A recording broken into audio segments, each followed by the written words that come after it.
I'm Carl Anderson of Kugae Gundogs. Fast approaching this time of year is first Halloween and then we're on to Bonfire Night.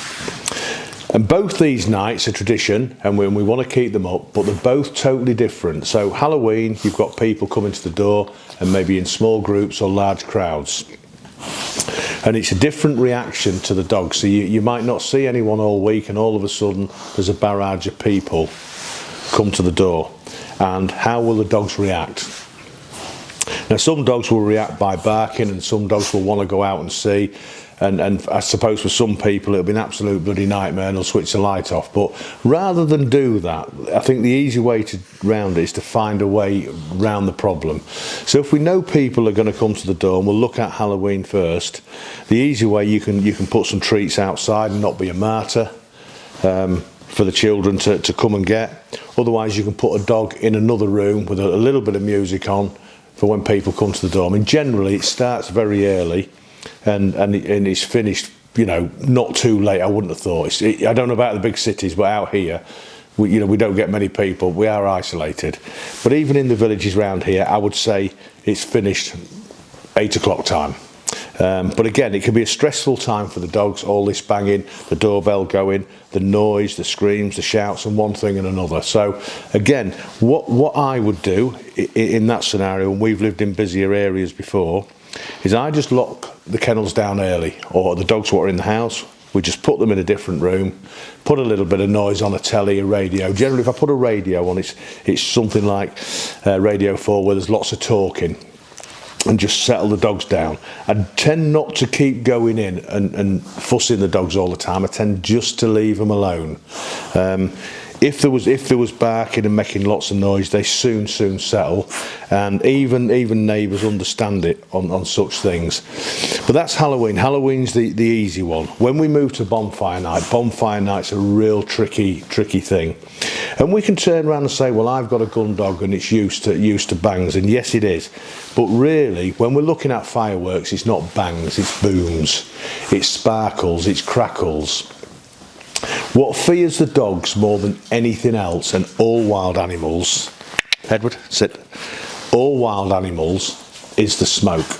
The smell of the smoke and gunpowder puts pure fear into them. You've only got to look at animals what have been in a bushfire in Australia on the moors. He's getting a bit excited now. On the moors, when there've been, you know, there's been a heather fire or something like that. All these animals want to do is get away from it. It's pure fear. So how do we get round it? We know fireworks are going to happen. It's tradition. It's going to happen. There's no point in falling out with anyone.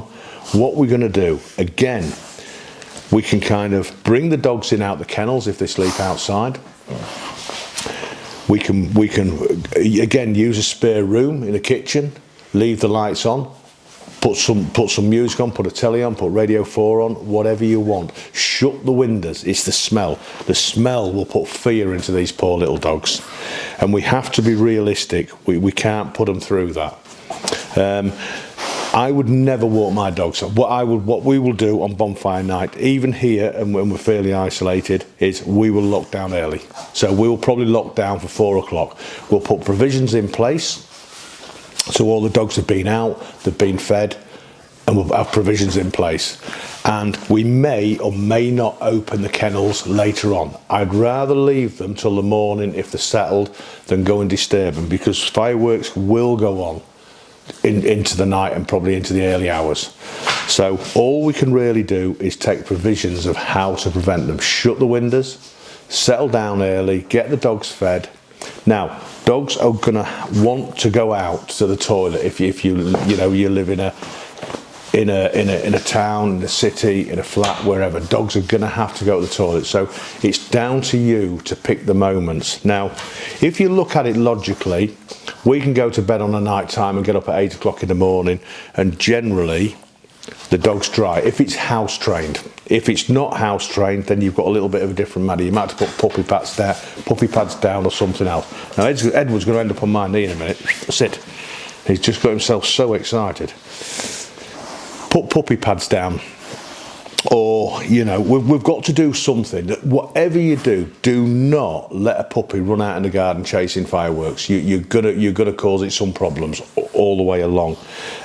You're gonna put fear into it. Another one might hide. Lock them away. It really is as simple as that. If there's an accident on the floor, it's not the end of the world. Now, even the next morning, if you live in a built-up area and you'll go out the next morning, what will happen is you will smell the sulphur in the air on a busy night, especially if it's a bit of a misty night, and the dogs will act totally different. So just watch them the following morning when you go out. If it's a windy day, it's blown away, it's not a problem. But if it's a still day and it's been a bit overcast, that will linger. So just watch them in the morning. So I hope that helps. Let's keep all the dogs safe through firework night. Go out, enjoy it, and just look after the dogs. Thanks for watching.